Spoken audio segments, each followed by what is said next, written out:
আসসালামু আলাইকুম। Mister noodles presents ক্রিক টকে সকলকে আমন্ত্রণ। যারা বিরাট কোহলির মতো ফিটনেস সচেতন তাদের জন্য মিস্টার নুডলসের লো ফ্যাট সলিউশনটা একটা বড় অনুষঙ্গ হতে পারে। তবে ফাইনাল ম্যাচে নিউজিল্যান্ডের জন্য সবচাইতে বড় থ্রেটের জায়গাটা বরুণ চক্রবর্তী হতে যাচ্ছেন। কেন, সে ব্যাপারে একটু বিশ্লেষণ করার চেষ্টা করছি। যে পিচটায় খেলা হবে দুবাই ইন্টারন্যাশনাল ক্রিকেট স্টেডিয়ামে, সেটা ইন্ডিয়া পাকিস্তান ম্যাচ যে পিচে খেলা হয়েছিল সেই পিচেই খেলা হবে।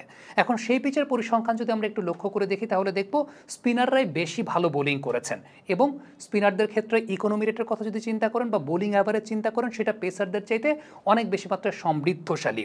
এই জায়গাটায় ইন্ডিয়ার যে দুজন স্পিনার রয়েছেন, left arm orthodox Rabindra Jadeja এবং সেই সঙ্গে আকসার প্যাটেল, এই দুইজন স্পিনার একটা বড় চ্যালেঞ্জও ফেস করতে যাচ্ছেন।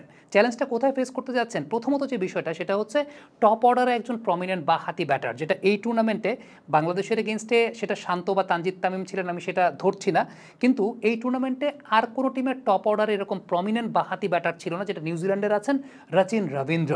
So this is a very important thing যে রচিন রবীন্দ্রকে আমরা দেখেছি যে বলগুলো লেফট আর্ম অর্থোডক্স স্পিনার একটু দূরে করছেন, সামনে এগিয়ে এসে পুশ করে সিঙ্গেল নিচ্ছেন, যেটা ব্যাটার সামনে করছেন সেটা একদম সপাটে মারছেন। কেশব মহারাজ রচিন রবীন্দ্রের এগেনস্টে কিন্তু খুব স্ট্রাগল করেছেন।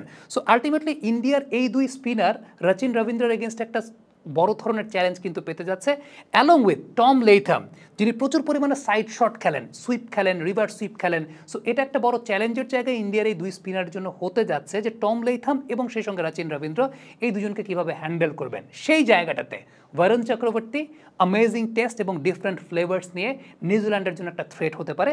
এবং অ্যামেজিং টেস্ট এবং ডিফারেন্ট ফ্লেভার্সের কথা বলছিলাম, যেটা আপনাকে দিচ্ছে মিস্টার নুডলস। অ্যামেজিং টেস্ট নিয়ে আপনার সঙ্গে আছে মিস্টার নুডলস, আছে অনেকগুলো ইন্টারেস্টিং ফ্লেভার, যেমন magic masala, chicken Korean spicy, Korean kimchi. যারা ক্যালোরি সচেতন তাদের জন্য আছে মিস্টার নুডলসের লো ফ্যাট সলিউশন। ঘরে এবং ঘরের বাইরে ঝটপট অসাম নাস্তার জন্য আছে মিস্টার নুডলসের cup noodles. Amazing taste, enjoy the best. Varun চক্রবর্তীর প্রথম যে বিষয়টা আমি বলবো যে কেন তিনি অনেক বেশি মাত্রায় থ্রেট হতে পারেন, অনভ্যস্ততার জায়গা। বরুণ চক্রবর্তীকে নিউজিল্যান্ডের ব্যাটাররা খুব বেশি খেলে নাই, ইনফ্যাক্ট খেলেই নেই আসলে খুব বেশি, লাস্ট ম্যাচটা ছাড়া। ওইভাবে বরুণ চক্রবর্তীকে আইপিএলেও নিউজিল্যান্ডের ব্যাটারদের কথা যদি চিন্তা করেন যে খুব বেশি ব্যাটসম্যানরা খেলে নাই, এটা যেমন একটা খুব গুরুত্বপূর্ণ বিষয়। দ্বিতীয় বিষয়টা হচ্ছে বরুণ চক্রবর্তীর বোলিং নেচারটা, তার ভ্যারিয়েশনের জায়গাটা। আমরা এর আগে একটা ভিডিওতে দেখেছিলাম যে বরুণ চক্রবর্তীর রিলিজিংয়ের জায়গাটা, তিনি লেগ স্পিন এবং গুগলি দুটাই রিলিজ করেন একই ধরনের সাইড স্পিনের গ্রিপে বা সাইড রিলিজিং করেন, যেটা লেগ স্পিনাররা নর্মালি করেন যে সাইড রিলিজটা, কিন্তু গুগলির সময় লেগ স্পিনাররা normally back of the hand releasing করেন, কিন্তু বরুণ চক্রবর্তীর ক্ষেত্রে গুগলি এবং লেগ স্পিন দুটাই সাইড হ্যান্ড রিলিজ।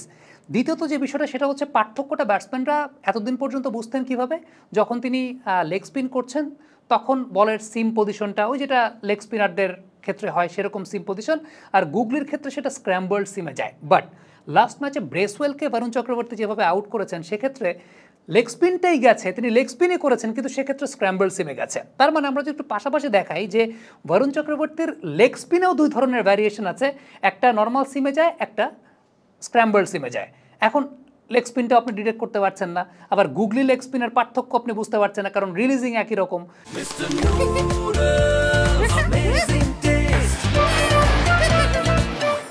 এখন ওই যে আবার বলছিলাম যে পার্থক্য বোঝার একটাই জায়গা ছিল যে গুগলিটা তিনি করতেন স্ক্র্যাম্বল সিমে, কিন্তু এখন আবার লেগ স্পিনটাও তিনি স্ক্র্যাম্বল সিমে করতে পারেন। So it's going to be a nightmare for New Zealand, সেটা বরুণ চক্রবর্তীর জন্য।